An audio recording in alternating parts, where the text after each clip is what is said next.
बहुत बहुत स्वागत है आपका योर स्टॉक्स में। मैं हूं आपके साथ प्रशांत पांडे और आपको बता दें कि अगले 1 घंटे आपके तमाम सवालों का हमारे एक्सपर्ट जवाब देंगे। इसके साथ ही स्टॉक्स और सेक्टर्स पर भी हम खास विश्लेषण करेंगे। हमारे दिग्गज एक्सपर्ट्स भी हमारे साथ होंगे। लेकिन इस शो में आप अपने सवाल हम तक कैसे पहुंचा सकते हैं, जरा वो तरीका सबसे पहले जान लीजिए। आपको कुछ नहीं करना है, स्क्रीन के एक हिस्से में हम वो तरीके आपको बता रहे हैं जिसके जरिए आप अपने सवाल हम तक पहुंचा सकते हैं। आप व्हाट्सएप नंबर और इसके साथ ही कॉल करके और सोशल मीडिया के जरिए भी अपने सवाल हम तक पहुंचा सकते हैं। तो ये वो तरीके हैं। आप देख सकते हैं स्क्रीन के एक हिस्से में 9167329108 ये जो नंबर है, इस पर आप हमें कॉल करके या व्हाट्सएप के जरिए अपने सवाल पहुंचाइए और हम आपके सवालों को शामिल करेंगे। अगर सोशल मीडिया पर आप एक्टिव हैं, ट्विटर, फेसबुक और इंस्टाग्राम पर अपने सवाल पोस्ट कीजिए, अपना और अपने शहर का नाम लिखिए, हम आपके सवालों को शामिल करेंगे। ये वो तरीका है। लेकिन जरा बाजार पर एक निगाह डाल लेते हैं तो मजबूत ग्लोबल संकेतों से बाजार जो है इस वक्त बेहतर संकेत देता हुआ। निफ्टी जो है इस वक्त 19,125 पर कारोबार करता है, 19,130 के अहम लेवल के करीब। रियल्टी, मेटल और आईटी शेयरों से खरीदारी जो है वहां पर नजर आ रही है, जिसकी वजह से आज बेहतर संकेत वहां पर नजर आ रहे हैं। वहीं बैंकिंग शेयरों में खरीदारी से निफ्टी बैंक में अगर हम देखें तो यहां पर भी उछाल साफ तौर पर नजर आ रहा है। 400 अंकों से ज्यादा का उछाल यहां पर नजर आ रहा है। और इंडसइंड बैंक हो गया, पीएनबी हो गया, बैंक ऑफ बड़ौदा, यहां पर 2 से 3% की तेजी इस वक्त साफ तौर पर नजर आ रही है। यही नहीं, IndusInd bank, PNB, bank of Baroda के अलावा अगर हम बात करें तो बैंक ऑफ इंडिया और यूनियन बैंक में भी 3% की बढ़त यहां पर नजर आ रही है। नतीजों का दौर है तो हम कई सारे जो मैनेजमेंट है उनसे भी बातचीत करेंगे। हमने आज देखा कि टायर जो शेयर है जेके टायर, वहां पर भी जबरदस्त उछाल नजर आया और इस तरह से हम देख रहे हैं कि कई स्टॉक जो हैं वहां पर बेहतरीन तेजी नजर आ रही है। चलिए अब बारी है अपने दोनों खास एक्सपर्ट को शो में शामिल करने की। तो हमारे साथ हैं प्रॉफिट मार्ट सिक्योरिटीज के अविनाश गोरक्षकर सर। अविनाश जी, बहुत बहुत स्वागत आपका, गुड मॉर्निंग। और इसके साथ ही हमारे साथ एंजल वन की स्नेहा सेठ भी जुड़ रही हैं। स्नेहा जी नमस्कार, गुड मॉर्निंग, आपका भी बहुत बहुत स्वागत था। तो जैसा मैंने बाजार पे तमाम बातें रखी, देरी ना करते हुए सबसे पहले स्नेहा मैं आपके पास आना चाहूँगा। ये जो आज वीकली एक्सपायरी के दिन तेजी नजर आई है, इसे किस तरह से आप देख रही हैं और बाजार से क्या संकेत फिलहाल मिल रहे हैं आपको? Very good morning. अगर आप देखें मार्केट तो एक रेंज में मेरे ख्याल से अपसाइड में जब तक वो 19,200 300 क्रॉस नहीं करता, एक सस्टेनेबल मूव नहीं दिखती उसके ऊपर, तब तक थोड़ा सा डाइसी ही रहेगा सिचुएशन। और डाउन साइड में मेरा मानना है कि 18,900 18,800 का इमीडिएट सपोर्ट जोन है। तो ये एक रेंज है निफ्टी के लिए। बैंक निफ्टी के लिए भी अराउंड 43,600 700 जोन एक रेजिस्टेंस जोन है। तो जब तक इंडेक्स, ये दोनों भी की इंडाइसेस इस लेवल्स के नीचे ट्रेड कर रहे हैं, तो थोड़ा सा कॉशियस ही रहे, बहुत अग्रेसिवली इंडेक्स में ट्रेड नहीं करें। आज ओपनिंग भी गैप अप ओपन हुआ है तो इतना कोई अपॉर्चुनिटी नहीं मिला है। बट मेरा मानना है करके कि ट्रेडर्स को इंडेक्स में बहुत अग्रेसिवली ट्रेड नहीं करना चाहिए जब तक हम इस रेंज में ट्रेड कर रहे हैं। इंडिविजुअल काउंटर्स में जहाँ पे आपको चांसेस मिले, जहाँ पे रिस्क रिवॉर्ड अच्छा है, वहां पे फोकस किया जा सकता ये नजरिया स्नेहा जी का बाजार पे फिलहाल आता हुआ। जरा फंडामेंटल व्यू भी ले लेते हैं और अविनाश जी जरा बताइए कि बाजार में कौन से ऐसे सेक्टर्स हैं जो यहां पर आपको आकर्षक नजर आ रहे हैं? गुड मॉर्निंग प्रशांत। देखिए, जो सेक्टर्स हमको पसंद है वो लार्ज कैप सेक्टर्स में रियल एस्टेट है, उसके बाद कैपिटल गुड्स है, उसके बाद सीमेंट है और ऑब्वियसली ऑटो सेक्टर है। हमको लग रहा है कि ये सारे सेक्टर्स में अच्छा खासा अपसाइड आपको अगले 6 से 12 महीने में मिलने की पॉसिबिलिटी रहेगी। रियल एस्टेट की बात करें तो almost every company second quarter के नंबर्स बहुत दमदार रिकॉर्ड कर चुका है। आने वाला भी जो 6-8 महीने का पीरियड है वो काफी स्ट्रांग लग रहा है। ऑटो के नंबर्स भी हमको लग रहा है कि फेस्टिव डिमांड के टाइम पे नंबर्स और भी अच्छे बढ़ेंगे। Two wheeler sector, commercial vehicle, passenger car, यहाँ पे अच्छा ग्रोथ, वॉल्यूम ग्रोथ दिख रहा है। और कैपिटल गुड्स में हमने देखा है कि एल&टी जैसी बड़ी कंपनीज को बहुत सारे बड़े ऑर्डर्स मिल रहे हैं। एग्जीक्यूशन की अभी टेस्ट है। और सबसे बड़ी बात सीमेंट में हमने देखा है कि सिलेक्टिवली सीमेंट में थोड़ा बहुत प्राइसिंग पावर आ चुका है, तो ये डेफिनिटली सेकंड हाफ कंपनीज को काफ़ी फ़ायदा करेगा। तो बड़ी कंपनीज पे नज़र रखिए। छोटी कंपनीज में हमको लग रहा है कि रैमको सीमेंट है, ओरिएंट सीमेंट है, हिंडनबर्ग सीमेंट है, तो यहाँ पे फ़ोकस करिए। लेकिन डेफिनिटली कोई भी मीडियम टर्म का करेक्शन मिलता है तो खरीदने के मौके बनेंगे। आज गैप अप ओपनिंग ज़रूर हो चुका है, लेकिन जैसे स्नेहा ने भी कहा कि सेकंड हाफ में फॉलो अप बाइंग कितनी आती है, वो इम्पोर्टेंट है, क्योंकि अभी भी मार्केट्स तब सस्टेन दिखेंगे जब सेकंड हाफ में भी ये जो तेज़ी है ये बरकरार रहेगी, क्योंकि आज वीकली एक्सपायरी भी है, तो आपको थोड़ी बहुत वॉलेटिलिटी सेकंड हाफ में देखने को मिलेगी। आपको टेक्निकल और फंडामेंटल दोनों व्यू आपको मिले हैं और उसमें जो रणनीति है वो भी बताई गई है, कहाँ नज़र रखनी है वो भी आपके सामने रखा हमारे एक्सपर्ट ने। चलिए बढ़ते हैं आगे। निखिल हैं महाराष्ट्र से हमारे पहले कॉलर। Nikhil, good morning. कहाँ से हैं आप, पहले ये बताइए और इसके बाद अपना सवाल पूछिए। चलिए निखिल हमारे साथ इस वक्त है नहीं, उनका सवाल हालांकि हमारे पास है। अदानी एनर्जी के इनके पास 1200 शेयर हैं और इन्होंने 844 के भाव पे खरीदा है। तो अदानी ग्रीन के इनके पास जो है बहुत अच्छे लेवल पे इन्होंने एंट्री की हुई है इस शेयर में और इस वक्त अच्छा मुनाफा इनको होता हुआ, क्वांटिटी भी जो है वो स्टॉक की ज़्यादा है। चलिए इस पर एक व्यू ले लेते हैं। अविनाश जी, आपसे ही राय लेंगे। 844 की खरीद है अदानी ग्रीन। मेरे ख्याल से प्रशांत, इन्होंने काफ़ी अच्छे एंट्री लेवल पे स्टॉक खरीदा है। मेरे ख्याल से थोड़ा-सा लॉन्ग टर्म व्यू रखना यहाँ पे ज़रूरी है, क्योंकि देखिए इनका बिज़नेस क्वार्टर ऑन क्वार्टर इतना विजिबिलिटी और इतना ट्रैक्शन दिखाता नहीं है। लेकिन लॉन्गर टर्म में अगर 12 से 15 महीने का व्यू है, तो मेरे ख्याल से यहाँ पे बने रहे। कंपनी के पास अच्छी ऑर्डर बुक है, प्लस जिस प्रकार से ग्रीन एनर्जी में ट्रैक्शन हमको दिख रहा है, डेफिनिटली अडानी ग्रीन एनर्जी को इसका फ़ायदा मिलेगा। तो मेरे ख्याल से फेयर वैल्यू करीबन 950 970 तक आया है। करीबन अगर 12-15 महीने का व्यू है तो यहाँ पे निवेशित रहिए, थोड़ा-सा होल्ड करिए, टाइम फ्रेम 12 से 15 महीना यहाँ पे होल्ड करने की गुंजाइश रहेगी। ठीक है, तो 12 से 15 महीने का नजरिया रखिए तो 950 से 970 तक के लक्ष्य आगे आपको दिखेंगे। आपने अच्छे लेवल पे एंट्री की है तो फिलहाल आप फायदे में ही हैं। चलिए बढ़ते हैं आगे, अगले कॉलर को जोड़ते हैं। सचिन कुमार हैं झारखंड से। सचिन नमस्कार। झारखंड में कहां से बात कर रहे हैं आप, पहले तो ये बताइए और उसके बाद पूछिए क्या जानना चाहते हैं आप। गुड मॉर्निंग सर, मैं झरिया से बोल रहा हूँ, झारखंड झरिया डिस्ट्रिक्ट धनबाद जी। तो मेरा सवाल है टीसीएस पर। ये मैं आईपीओ का लिया हुआ हूँ और मैं इसे 10 साल 15 साल तक रखना चाहता हूँ। ठीक है। और सुजन एनर्जी का भविष्य कैसा रहेगा? सुजलॉन। हाँ सुजन 10 साल के लिए। हाँ, सुजलॉन कितने पे लिया आपने? ये लिया हुआ सर 40 का लिया हुआ है, करीब 8-10 साल हो गया है। कितने पे? 40 पे? हाँ पहले का मतलब लिया हुआ। ठीक है, ठीक है। तो सुजलॉन एनर्जी हाँ। और इसके अलावा आपने टीसीएस की बात की और इसके अलावा कोई और सवाल आपका? पिरामल फार्मा भी लिया हुआ। ठीक है। और सर मैं एक शेयर चाहता हूँ जो टीसीएस की तरह मतलब जो रिटर्न दे आगे 10 साल 20 साल के लिए। ठीक है, ठीक है। लंबा नजरिया 10 से 15 साल तक के नजरिया इन तीनों स्टॉक्स पे इनका है। चलिए इस पर एक राय लेते हैं। पहले पीरामल फार्मा पे एक राय ले लेते हैं। स्नेहा जी, पीरामल फार्मा में क्या करना चाहिए? 115 की खरीद है इनकी। अगर आप काउंटर देखें तो रिसेंटली काफी अच्छा वॉल्यूम बेस्ड बाइंग देखने को मिला है। एक हर्डल जरूर है ऑन दी हायर साइड 108 110 के आसपास। अगर ये काउंटर इस लेवल को सरपास करता है तो मुझे लगता है कि इसमें एक अच्छी तेजी आ जाएगी, which can at least bring it towards से आप एक्सपेक्ट कर सकते हैं एटलीस्ट 117 तक के लेवल्स। तो मेरा मानना है करके कि होल्ड करें, जिस तरह की वॉल्यूम से मुझे लग रहा है कि ये तेजी करेगा। और अगर एक स्टॉप लॉस लगाना है तो आई वुड से यहाँ पे 102 का एक स्ट्रिक्ट स्टॉप लॉस लगा लें और होल्ड करें for the target of first target would be 110, and then if it moves above तो 117 118 का लेवल्स देखने को मिल सकता है।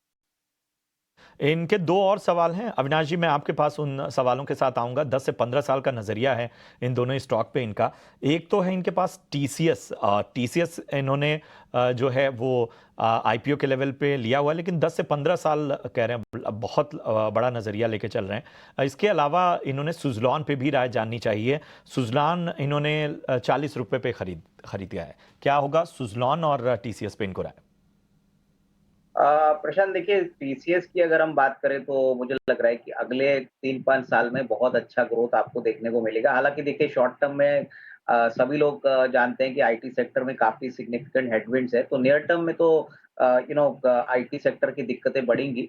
बट अगर नज़रिया 2-3 साल का है तो मुझे लग रहा है कि देखिए टीसीएस एक ऐसी कंपनी है जो हम कैश जनरेटिंग मशीन बोलते हैं। बहुत ज़्यादा कैश है, कंपनी ने एक बायबैक भी अभी अनाउंस किया है। तो मेरे ख्याल से यहाँ पे इंतज़ार अगर 2-3 साल का ये करते हैं, तो अच्छी खासी कमाई होगी। इनको एक बात ध्यान में रखना चाहिए कि शॉर्ट टर्म में हो सकता है कि स्टॉक थोड़ा अंडर परफ़ॉर्म करे, लेकिन लॉन्गर टर्म में 2-3 साल में अच्छा खासा पैसा बन सकता है। इसमें कोई डाउट नहीं कि ये एक well rewarding wealth creation idea बन सकता है। रही बात सुज़लॉन की, तो देखिए सुज़लॉन ₹7-8 से करीबन ₹30-35 हो गया था। यहाँ पे जो बड़े इन्वेस्टर्स एंटर कर चुके थे, जैसे मुकुल अग्रवाल, इन्होंने अभी अपनी पोज़ीशन पूरी तरह से एग्ज़िट कर दी है। तो देखिए ऐसे स्टॉक्स में आप जब निवेश करते हो तभी आपको ध्यान में रखना चाहिए कि क्लियरली ऐसे पेनी स्टॉक्स में विजिबिलिटी 1-2 साल की ही आपको पता चलती है। 10 साल का व्यू यहाँ पे देना ज़रा डिफ़िकल्ट है। हालाँकि विंड एनर्जी स्पेस में बहुत सारे पॉजिटिव डेवलपमेंट्स हो चुके हैं। मेरे ख्याल से यहाँ पे मैं इनको यही कहूँगा कि कोई भी बढ़त में थोड़ा-सा एग्ज़िट कर लीजिए, कोई अच्छा काउंटर ले लीजिए। मेरे ख्याल से अगर इनको कैपिटल गुड्स या बैंकिंग सेक्टर में ये पैसा डालते हैं तो इनका जो रिस्क रिवॉर्ड है वो सुज़लॉन के कंपैरिजन में काफ़ी अच्छा होगा। देखिए, कोई भी शेयर पे इमोशनल अटैचमेंट रखना गलत है। अगर आपको दूसरा कोई विकल्प मिलता है और वो आप निवेश करते हो तो वहाँ पे पैसा बनाने का चेष्टा करना चाहिए। तो मुझे लग रहा है कि कैपिटल गुड्स, बैंकिंग या टिपिकली जो जो एकदम कंसेप्ट स्टॉक्स है, जैसे कि इमेजिका है जो करीबन ₹45-48 में चल रहा है। ऐसे स्टॉक्स में पैसा लगाएँगे तो अगले 12-15 महीने में अच्छा पैसा बनेगा। सुज़लॉन में ज़्यादा उम्मीदें मत रखिए, हालाँकि ये आपके बाइंग प्राइस से थोड़ा नीचे है, बट डेफिनिटली लॉन्गर टर्म में कोई भी राइज़ आता है तो यहाँ से निकल जाए और जो भी मैंने स्टॉक्स बताए उसमें स्विच करें। हम राय आपको मिली है यहाँ से जो भी जंप आपको मिलता है एग्जिट करके, और जो भी स्टॉक अविनाश जी ने सुझाया इसमें मैजिका भी एक स्टॉक था, यहाँ पर आपको निवेश करने की सलाह, यहाँ पर आपको एंट्री करने की सलाह। चलिए बढ़ते हैं आगे और एक खास सेगमेंट की ओर बढ़ते हैं, और ये हमारा ऑप्शन का चैंपियन।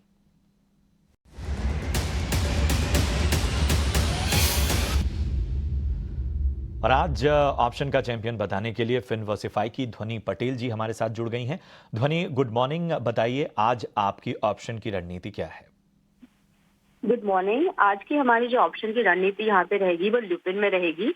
स्टॉक ऑलरेडी आज के दिन में यहाँ पे एक अच्छी परफॉर्मेंस दिखा रहा है। ओवरऑल ट्रेजेक्ट्री इसकी जो है वो सजेस्ट करती है कि स्पॉट लेवल में 1230 से 1240 तक का एक अपमूव यहाँ पे विटनेस करने को मिल सकता है। कॉल ऑप्शन के जरिए इसको हम ट्रेड करेंगे। 23 से 24 रुपए में 1200 का कॉल ऑप्शन खरीदे। 40 रुपए का लक्ष्य रहेगा और 16 रुपए का यहाँ पे आपको स्टॉप लॉस मेंटेन करना है। मैक्स गेन आपका इसके अंदर जो हो सकता है वो 13,600 का, और अधिकतम नुकसान जो यहाँ पे आपका हो सकता है वो 6,800 का हो सकता है।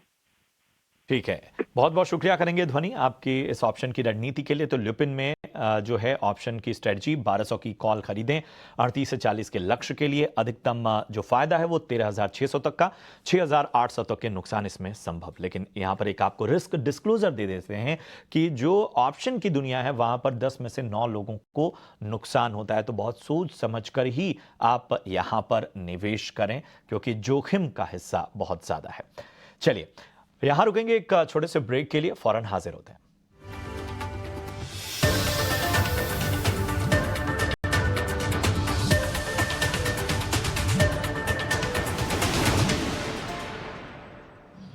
मॉनसून में ट्रैकिंग मतलब फुल रिस्क। जरा ध्यान से, आप भी तो रिस्क लेते हो पापा।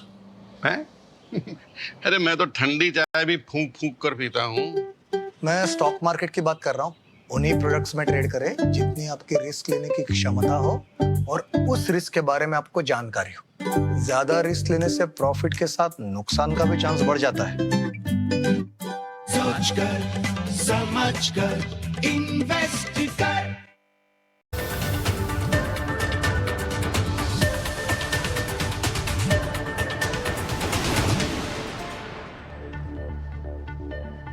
स्वागत है आपका। ब्रेक के बाद आप देखना शुरू कर चुके हैं योर स्टॉक्स, और चलिए अगले जो दर्शक हैं उनका सवाल शामिल करते हैं। कौशल मिश्रा हैं सूरत गुजरात से, और इनका सवाल CESC पे है।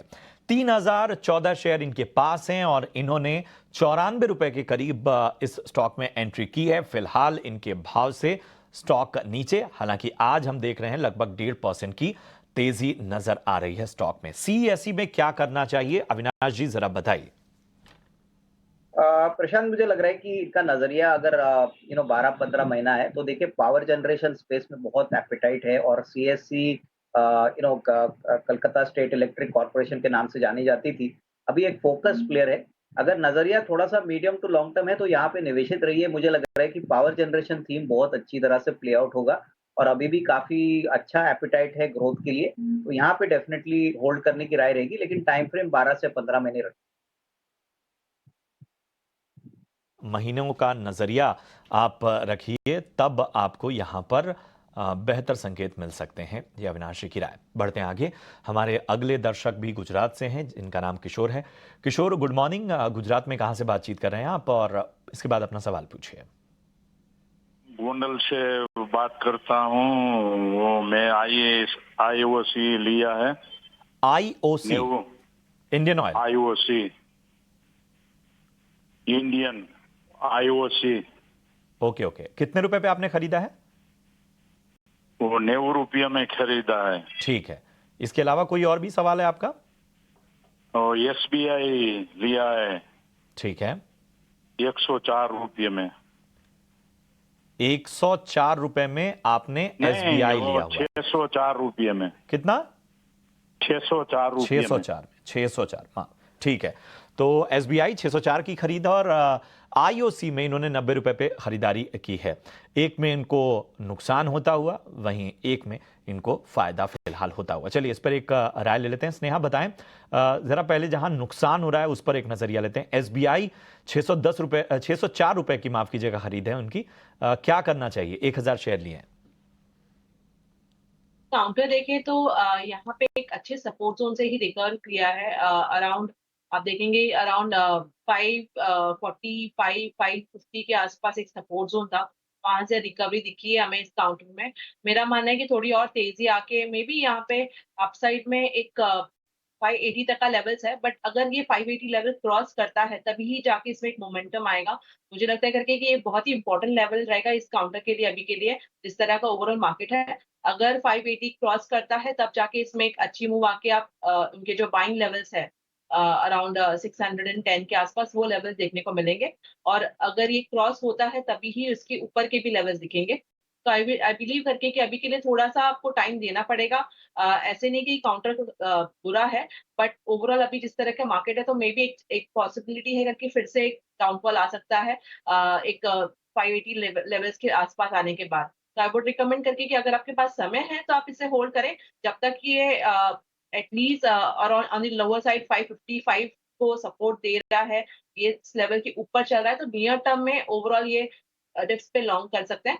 बट अगर आप शॉर्ट टर्म के लिए सोच रहे हैं तो एक 580 का एक स्ट्रॉन्ग हर्डल। ठीक है। इनका एक और सवाल आईओसी पे है। 90 रुपए की खरीद है, 4000 स्टॉक इनके पास है, क्या करना चाहिए? ओवरऑल काउंटर ने बहुत ही अच्छी मूव दी है। अगर आप ये हफ्ते में ही देखें नियरली 10% का अप मूव है, which is very good despite market जिस तरह है। तो मेरा मानना है स्टॉक में और तेजी पॉसिबल है। एक रेजिस्टेंस था इस काउंटर का अराउंड 96 के आसपास, क्योंकि वहां पे ही अभी काउंटर ट्रेड कर रहा है। अगर आज की कोर क्लोजिंग अच्छी आती है 96 के आसपास या उसके ऊपर की क्लोजिंग देता है तो पॉसिबिलिटी है करके कि तेजी कंटिन्यू होकर टुवर्ड्स 101 102 के लेवल्स पे देखने को मिले। तो आई वुड रिकमेंड कि होल्ड करें। अगर स्टॉप लॉस लगाना है तो आज का लो दैट इज अराउंड 93 के आसपास एक स्ट्रिक्ट स्टॉप लॉस लगा के होल्ड करें। पर आपको बने रहने की सलाह, हालांकि दोनों ही स्टॉक में बने रहने की सलाह आपको फिलहाल मिलती हुई, लेकिन थोड़ा आपको लॉन्गर टर्म में एसबीआई में निवेशित रहना होगा आईओसी से बेहतर संकेत मिलते हुए। चलिए यहां रुकेंगे एक छोटे से ब्रेक के लिए, फौरन हाजिर होते हैं।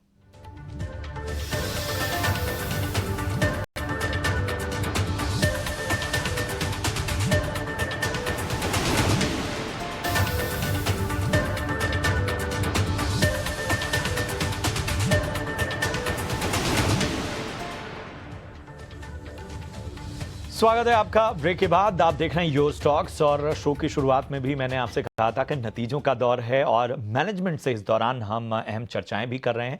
इसी कड़ी में आज हमारे साथ नतीजों पर बातचीत करने के लिए थॉमस कुक के सीईओ महेश अय्यर साहब जुड़ चुके हैं। महेश जी, गुड मॉर्निंग, नमस्कार, बहुत बहुत स्वागत है आपका। और सबसे पहले तो मैं जब नतीजों को देख रहा हूं तो यही है कि एक हेल्दी ग्रोथ कहा जाएगा ओवरऑल, और आपने जिस तरह से अपने प्रॉफिट को दिखाया है इस क्वार्टर में, अब यहाँ से जो है वो आउटलुक पर एक नज़रिया ज़रूरी हो जाता है।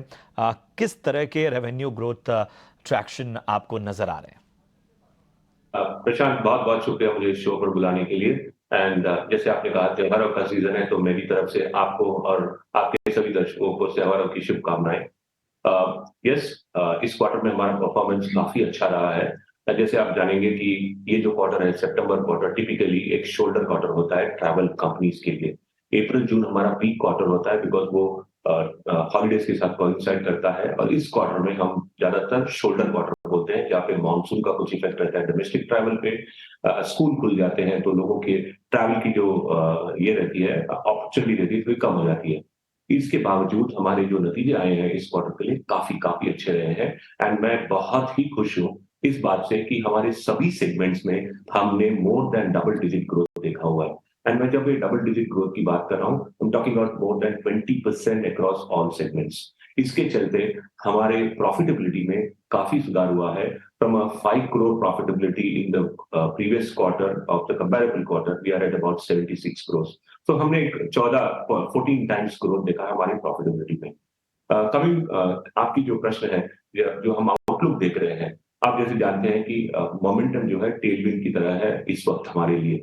ये फेस्टिविटी का सीजन है, दिवाली की छुट्टियां आएंगी, क्रिसमस की छुट्टियां आएंगी, लोगों के पास बहुत सारी हॉलीडे है।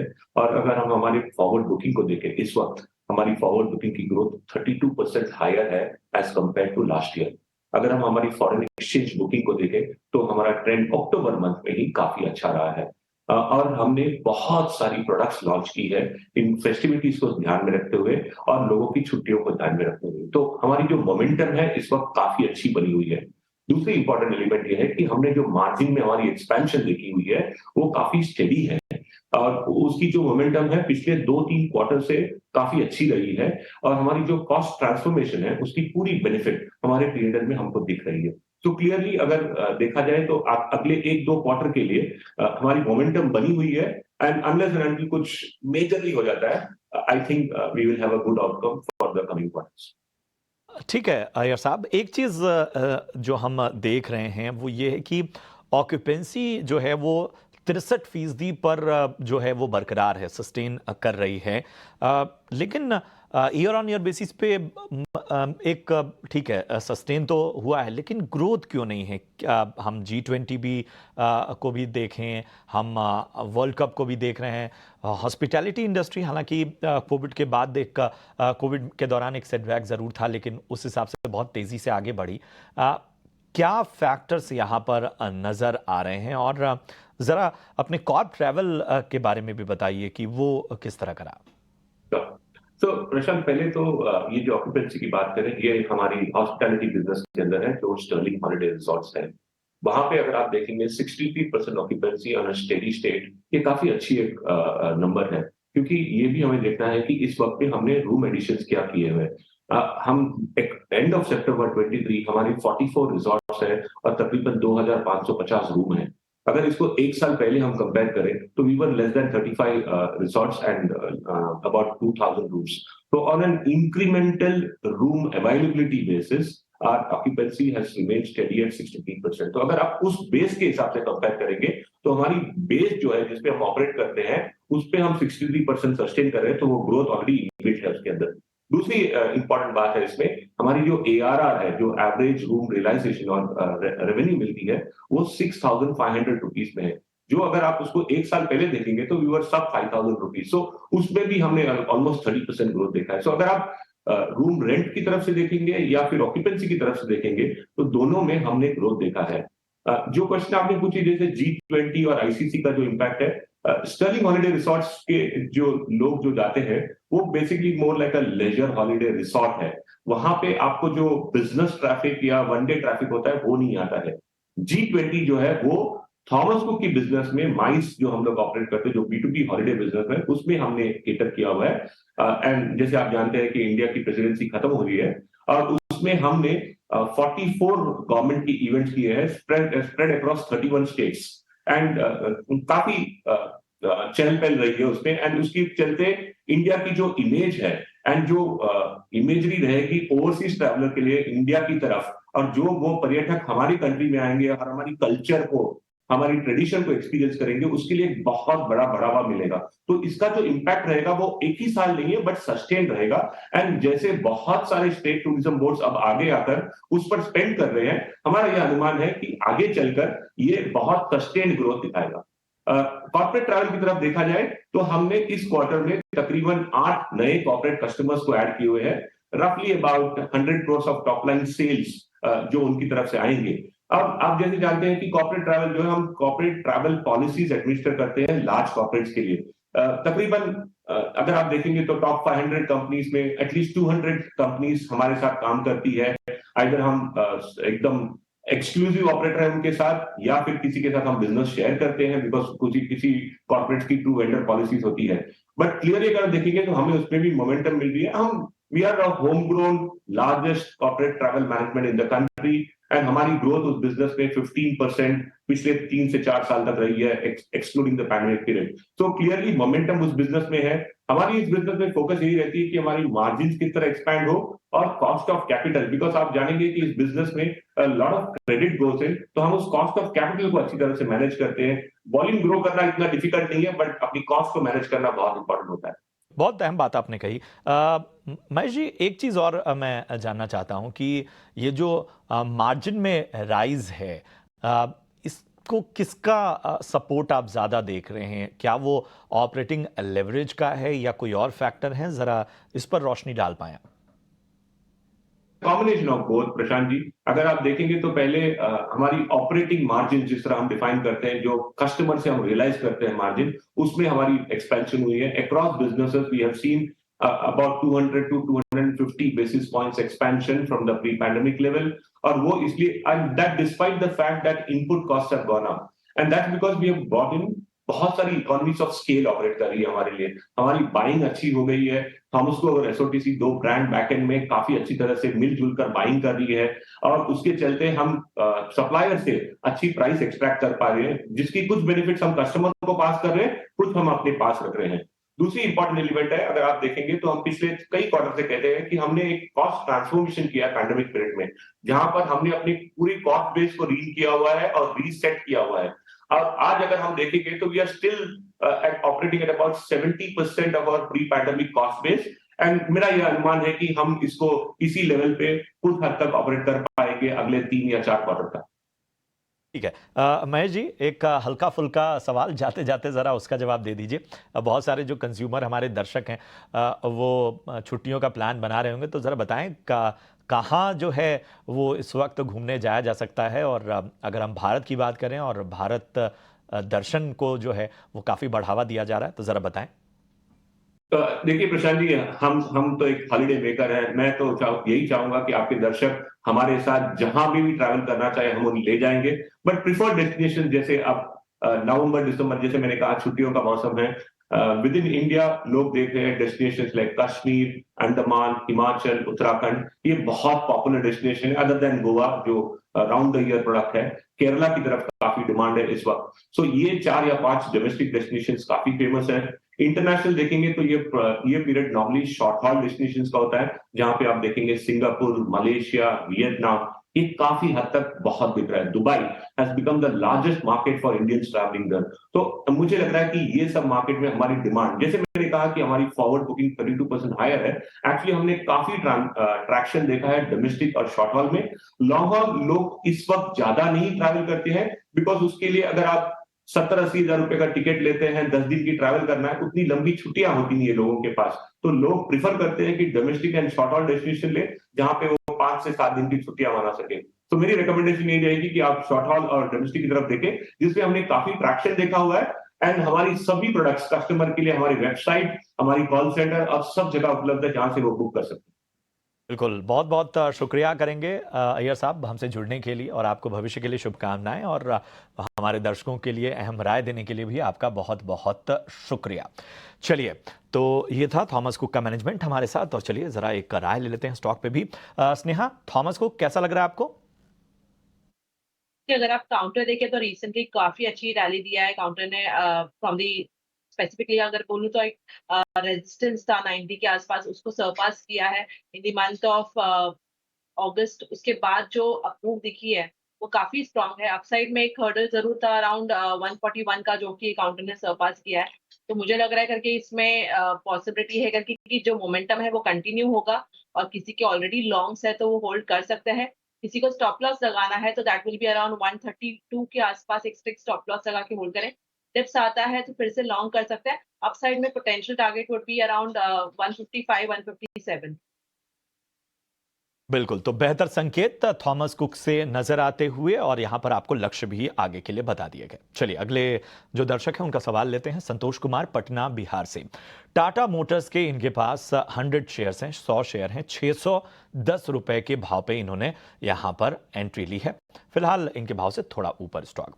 इसके अलावा एक और स्टॉक है इनका इन्फो एज, इसके 10 शेयर इनके पास हैं और इसे इन्होंने खरीदा है 5,197 के भाव पे। यहां पर स्टॉक काफी नीचे, तो यहां पर इनको नुकसान होता हुआ। चलिए इस पर एक राय लेते हैं। अविनाश जी जरा बताइए टाटा मोटर्स में क्या करना चाहिए पहले, इसके बाद इन्फो एज पे राय दीजिए। प्रशांत देखिए टाटा मोटर्स तो आज नंबर्स डिक्लेयर करने वाला है। मुझे लग रहा है कि नंबर्स काफी अच्छे आएंगे लेकिन लॉन्गर टर्म में भी मुझे लग रहा है कि जिस प्रकार की रिकवरी अभी जेएलआर के बिजनेस में हुई है मुझे लग रहा है कि स्टॉक अभी भी काफी वेल पोजिशनड है अच्छी री-रेटिंग के लिए। ऑलरेडी हमने देखा है कि अभी टाटा टेक्नोलॉजीज का भी आईपीओ आने वाला है, वहां पे टाटा मोटर्स का काफी बड़ा स्टेक है जो अब वैल्यू अनलॉक हो जाएगा। तो कहीं न कहीं आने वाले क्वार्टर में ये अदर इनकम फैक्टर भी प्ले आउट होगा प्लस कोर बिजनेस अगर अच्छा परफॉर्म करता है आज मार्जिन्स पे मैनेजमेंट की कमेंट्री पे सबकी नजर रहेगी। तो यहाँ पे होल्ड करिए, मुझे लग रहा है अगले 12-15 महीने में अगर स्टॉक ये होल्ड करते हैं तो अच्छी खासी कमाई इवन करंट लेवल से भी हो सकती है। ठीक है, एक और सवाल है अविनाश जी इनका, इन्फो एज पे क्या करना चाहिए? इन्फो एज पे मैं देख रहा था इनके पास सिर्फ 10 शेयर है और इन्होंने काफी ऊपरी लेवल पे ये स्टॉक खरीदा है। देखिए इस लेवल से मुझे नहीं लगता कोई बड़ी री-रेटिंग आएगी क्योंकि पहली बात तो वैल्यूएशंस काफी महंगे हैं। हालांकि देखिए ये बिजनेस बहुत अच्छी तरह से वेल सेटल्ड है। नौकरी.com, 99 एकर्स ऐसे बिजनेसेस इन्फो एज चलाती है। इनफैक्ट ये एक ऐसी कंपनी है जो स्टार्टअप्स को नर्चर करती है और उसके बाद वैल्यू अनलॉकिंग करती है। तो मेरे ख्याल से देखिए नजरिया अगर 2-3 साल का है तो ही यहाँ पे निवेशित रहिए। और मुझे लग रहा है कि अगर ये चाहे तो कोई दूसरे सेक्टर में जैसे सरकारी बैंक्स का सेक्टर है कैपिटल गुड्स है, यहाँ पे डेफिनेटली ये स्विच भी कर सकते हैं क्योंकि क्वांटिटी इनकी बहुत छोटी है। जभी भी आप निवेश करते हो तभी आप एब्सोल्यूट गेन्स देख के इन्वेस्टमेंट करिए। अदरवाइज इन्वेस्टमेंट का कुछ मतलब होता नहीं है। तो आई वुड सजेस्ट कि अगर हो सके तो थोड़ा और एवरेज करिए अगर आपके पास कैपिटल है, अदरवाइज स्विच करिए। ठीक है, तो ये नजरिया इन्फो एज पे आपको मिलता हुआ उम्मीद है कि आपकी शंकाओं का समाधान हुआ होगा। अगले जो दर्शक हैं एसके शर्मा हैं हरियाणा से और इन्होंने अपना सवाल हम तक पहुंचाया है। इनका सवाल आपके स्क्रीन पर हम लाते हैं। इनके पास एक तो कैनरा बैंक के 100 शेयर हैं और इसके साथ ही जिंदल स्टील के इनके पास भी स्टॉक मौजूद हैं। अगर हम कैनरा बैंक की बात करें तो इनके पास 100 शेयर्स हैं 77 रुपए के भाव पे। बहुत ही शानदार लेवल पे इन्होंने यहाँ पर एंट्री की है। वहीं बात करें जिंदल स्टील की तो यहाँ पर इन्होंने जो एंट्री की है वो भी आपके स्क्रीन पर हम ला रहे हैं। तो जिंदल स्टील और कैनरा बैंक पे पहले हम राय लेते हैं। स्नेहा, कैनरा बैंक बहुत ही शानदार लेवल पे, बधाई देनी होगी, 77 रुपए पे खरीदारी की है इन्होंने कैनरा बैंक में।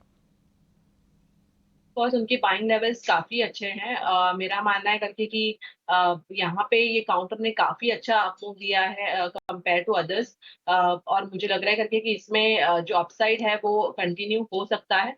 पॉसिबिलिटी है करके कि यहाँ से 410 412 तक के लेवल्स भी देखने को मिले। आई वुड रिमेन होपफुल और मुझे लग रहा है करके कि यहाँ पे कोई भी टिप्स आता है तो किसी को अगर फ्रेश लॉन्ग भी लेना है तो वो सोच सकते हैं। जब तक ये काउंटर 337 के ऊपर चल रहा है I think it's a buy on dip kind of a stock for medium term to long term और इवन मेरा मानना है करके कि ये होल्ड करना चाहिए। टारगेट इसमें आपको मैंने जैसे बताया 410 से 12 तक के टारगेट के लिए इसे होल्ड। ठीक है, एक और इनका सवाल जिंदल स्टील पे था, क्या नजरिया बन रहा है? अगर आप मेटल्स देखें तो यहाँ पे थोड़ा सा प्रेशर है और स्पेसिफिकली ये काउंटर अगर आप देखें तो नियरली 8% इस हफ्ते ही गिरा है ये काउंटर। मुझे लग रहा है कि एक सपोर्ट जोन जरूर है अराउंड 577 के आसपास, बट थोड़ा सा वॉच करें। 575 577 का ये अगर सपोर्ट टूटता है तो पॉसिबिलिटी है कि ये और करेक्ट होके अराउंड आप एटलीस्ट आप 520 तक के लेवल्स भी देख सकते हैं। तो आई वुड से करके कि थोड़ा सा इसमें अगर किसी ने लॉन्ग किया तो थोड़ा सा देखें। अगर ये काउंटर स्पेसिफिकली अगर 540 के नीचे चला जाता है तो ओवरऑल इसका चार्ट स्ट्रक्चर थोड़ा सा खराब हो जाएगा। तो वो लेवल्स को ध्यान रखें, अगर उसके नीचे आता है तो एग्जिट करें। अंटिल देन थोड़ा सा होल्ड कर सकते हैं, और अगर वो 540 के आसपास आता है और यहाँ से थोड़ी सी भी स्ट्रेंथ देखने को मिलती है, वो सपोर्ट को रिस्पेक्ट करता है, तो वहां पे थोड़ी सी एवरेजिंग करना आई वुड सजेस्ट। एक विस्तृत नजरिया आपको मिलता हुआ। चलिए अगले कॉलर को अपने साथ हम जोड़ते हैं। मोहन सिंह हैं बिहार से। और मोहन जी नमस्कार, पूछें अपना सवाल। नमस्कार सर। सर मेरा एक एनडीटीवी पे है सर, 62 शेयर है। एनडीटीवी? हाँ जी। कितने शेयर हैं? 62 शेयर है, 556 रुपया है सर। हाई पीक पे था, मैं समझ में आया नहीं, मैंने फंस गया हूँ लेके। ठीक है, एनडीटीवी 556 रुपए पे इन्होंने खरीदा। एक और सवाल आपका शायद आईडीएफसी फर्स्ट बैंक पे भी है? हाँ जी हाँ जी हाँ जी सर। हाँ, क्या क्या लेवल पे लिया आपने? ये सर 91 पे लिया हूँ। ठीक है ठीक है। 809 शेयर है। और सर एक मेरे को सलाह दीजिएगा, जी। बीएससी का मेरे पास 8 शेयर है, 840 का। क्या कौन सर सा? इससे निकल? BSc limited, okay. हाँ, तो सर इससे निकल जाऊं या बने रहूं? कितने पे एंट्री किया आपने? 840 पे किया हूं। कितने स्टॉक हैं? 8 शेयर है सर। ठीक है, चलिए तीनों पे आपको राय देते हैं। अविनाश जी, जरा सबसे पहले एनडीटीवी पे राय दीजिए। 556 बहुत ऊपरी स्तरों पे इन्होंने यहाँ पर खरीदारी की और पेशेंस भी रखा, लेकिन रिस्क रिवॉर्ड कुछ नहीं। क्या सलाह होगी आपकी? इनफैक्ट प्रशांत देखिए, बहुत ही ऊपरी लेवल पे ये स्टॉक इन्होंने खरीदा है। मेरे ख्याल से यहाँ से रिस्क रिवॉर्ड बनाना जरा डिफिकल्ट है, और अभी जिस प्रकार का माहौल अडानी ग्रुप की कंपनीज में है, मुझे लग रहा है कि कहीं ना कहीं मार्केट्स थोड़ा सा तब तक इनको रीरेट नहीं करेगा जब तक कॉन्क्रीट डेटा पॉइंट्स और नंबर्स नहीं आएंगे। मेरी राय में यहाँ पे अगर कोई उछाल मिलता है तो निकल जाइए, कोई दूसरे काउंटर में पैसा लगाइए जहाँ पे अपना कैपिटल लॉस ये अच्छी तरह से रिकवर कर सकते हैं। बट इस लेवल से पैसा बनाना मेरे ख्याल से थोड़ी मुश्किल वाली बात हो सकती है। एनडीटीवी से निकलें तो कहाँ कोई ऐसा स्टॉक जहां पर आप बेहतर संकेत मिल पाए? मेरे ख्याल से देखिए, मैं इनको टिपिकली अगर ये चाहे तो बेसिकली सीमेंट में रैमको सीमेंट है, या टिपिकली हिडनबर्ग सीमेंट है, या इवन बैंकिंग में अगर ये फेडरल बैंक में पैसा लगाते हैं तो ये काफी अच्छे विकल्प है जहाँ पे अच्छा रिस्क रिवॉर्ड इनको अगले 12-15 महीने में मिल सकता है। अगर ये चाहे तो आईडीएफसी फर्स्ट बैंक में भी थोड़ा सा पैसा डाल सकते हैं, जो ऑलरेडी इनकी पोजीशन है। तो मेरे ख्याल से एटलीस्ट कैपिटल अच्छी बैंक्स अच्छे स्टॉक्स में जाएगा तो वहां पे ग्रोथ पोटेंशियल के लिए जगह रहेगी। सवाल था इनका, वैसे 91 रुपए पे खरीदा है, ऊपरी तो थोड़ा ऊपर खरीदा है। यहाँ क्या बने रहना चाहिए? बिल्कुल, देखिए अगर नजरिया 1.5-2 साल का है प्रशांत, तो मैं समझता हूँ कि बैंक ने बहुत ही दमदार नंबर्स Q2 के लिए रिकॉर्ड किए हैं। 35% का प्रॉफिट बढ़ा है, नेट इंटरेस्ट मार्जिन करीबन 6% है, कासा करीबन 50% है, और जिस प्रकार का ग्रोथ हमको एमएसएमई मार्केट में दिख रहा है, मेरे ख्याल से कहीं ना कहीं ग्रोथ पोटेंशियल आने वाले 1.5-2 साल के लिए बहुत स्ट्रांग लग रहा है। तो आईडीएफसी और आईडीएफसी फर्स्ट का भी मर्जर हो रहा है, तो वो भी बेनिफिट आईडीएफसी फर्स्ट बैंक को मिलेगा। तो यहाँ पे नजरिया 1.5-2 साल का रखिए, बहुत अच्छा पैसा यहाँ पे बनाने का पोटेंशियल। मोहन जी का एक और सवाल है बीएसई लिमिटेड पे। बहुत अच्छे लेवल पे 840 रुपए पे इन्होंने बीएसई लिमिटेड में खरीदारी की है। 8 ही स्टॉक की खरीदारी इन्होंने की है, लेकिन बताइए क्या करना चाहिए? नहीं, यहाँ पे मेरे ख्याल से देखिए, एनएससी की लिस्टिंग होने के बाद और भी थोड़ी सी रीरेटिंग आने की अपेक्षा है। ऑल्दो अभी डेरिवेटिव वॉल्यूम्स बीएससी पे काफी अच्छी तरह से बढ़े हैं, क्वांटिटी इनकी काफी छोटी है, तो मैं इनको यही राय दूंगा कि कंटिन्यू टू होल्ड। अभी फिलहाल पोजीशन होल्ड करिए, और मेरे ख्याल से नियर टर्म में अगर थोड़ा सा और अपसाइड आता है, यहाँ से भी अगर 15-20% बढ़ता है, तो मेरे ख्याल से देन मुनाफा वसूल कर लीजिए, क्योंकि इनकी सबसे बड़ी नेगेटिव ये है कि क्वांटिटी बहुत छोटी है, तो ऑब्वियसली इनको इतना बड़ा एब्सोल्यूट गेन नहीं मिलेगा, despite the fact that share काफी सिग्निफिकेंटली भाग चुका है। ठीक है, तो ये आपके तीनों स्टॉक पे मोहन जी राय आपको मिलती हुई। चलिए इसी के साथ यहां रुकेंगे एक और छोटे से ब्रेक के लिए। ब्रेक के उस पार आपके सवालों को फिर से शामिल करेंगे, आप बने रहिए हमारे साथ।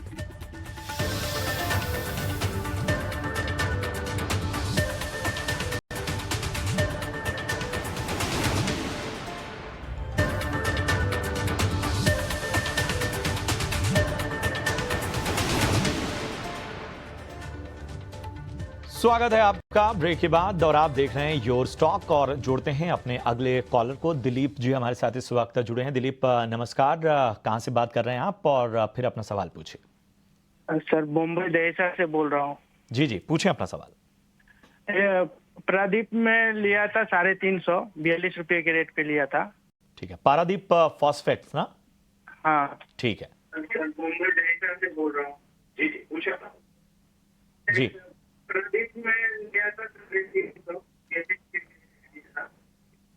हेलो जी जी। और दूसरा है इसी में लिया था, 2 लॉट लगा था मुझे 900 के आसपास में। दूसरा स्टॉक आपने क्या बताया जरा? आवाज आपकी LIC में कितने पे? हाँ 900 के आसपास है। अच्छा, मतलब लगता है वो आपने IPO के लेवल पे ही लिया है। हाँ IPO लगा था दोनों। ठीक है, चलिए इन दोनों पे आपको राय देते हैं। लंबी अवधि का नजरिया है आपका? हाँ 5 साल के लग। ठीक है ठीक है। स्नेहा जी सबसे पहले पारादीप फॉस्फेट्स पर जरा राय दीजिए। इनके पास 350 शेयर हैं, 42 रुपए के भाव पे इन्होंने खरीदारी की है। इनके भाव से फिलहाल स्टॉक ऊपर, क्या करना चाहिए? अगर आप काउंटर देखें तो रिसेंटली एक अच्छा फॉल आने के बाद एक अच्छे support zone that is 200 is simple moving average के आसपास ही काउंटर ने सपोर्ट लिया और वहां से ही रिकवरी दिखाई है। मेरा मानना है कि यहाँ पे इंपॉर्टेंट है करके कि ये 66 का लेवल क्रॉस करे।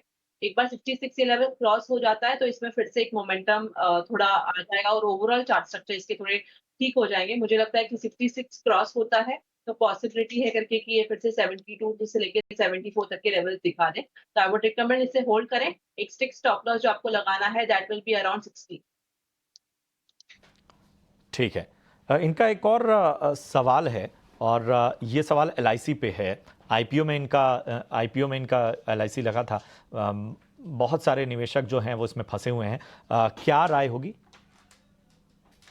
अगर आप LIC काउंटर देखें तो एक अच्छा करेक्शन जरूर आ गया है। और अगर आप ये देखें इसके रिट्रेसमेंट लेवल्स भी देखें तो 61.8% का रिट्रेसमेंट लेवल के आसपास आके थोड़ी सी यहाँ पे ही वो ट्रेड कर रहा है। अपसाइड में जब भी काउंटर एटलीस्ट आपको 615 ये लेवल क्रॉस करते हुए दिखेगा, क्योंकि काफी समय से 3-4 दिनों से अगर आप देखें तो बहुत ही नैरो रेंज में ट्रेड कर रहा है। तो अपसाइड में जब भी काउंटर 615 से लेके 617 ये लेवल्स क्रॉस कर देता है तो इसमें थोड़ी सी तेजी आ जाएगी। और अपसाइड में जब भी काउंटर 650 क्रॉस कर देता है तो इसका ओवरऑल चार्ट स्ट्रक्चर थोड़ा ठीक हो जाएगा। तो तब तक के लिए आई वुड से करके कि एक स्टिक स्टॉप लॉस आप लगा के रखें अराउंड 595 के आसपास और इसे होल्ड। बिल्कुल, तो ये नजरिया आपके दोनों स्टॉक पर आपको अहम राय मिल गई है। उम्मीद है कि आपकी शंका का समाधान हुआ होगा। चलिए, अपने दोनों खास एक्सपर्ट स्नेहा जी और अविनाश सर, आप दोनों का बहुत बहुत शुक्रिया हमसे जुड़ने के लिए और इस चर्चा में खास विश्लेषण और हमारे निवेशकों को अहम राय देने के लिए।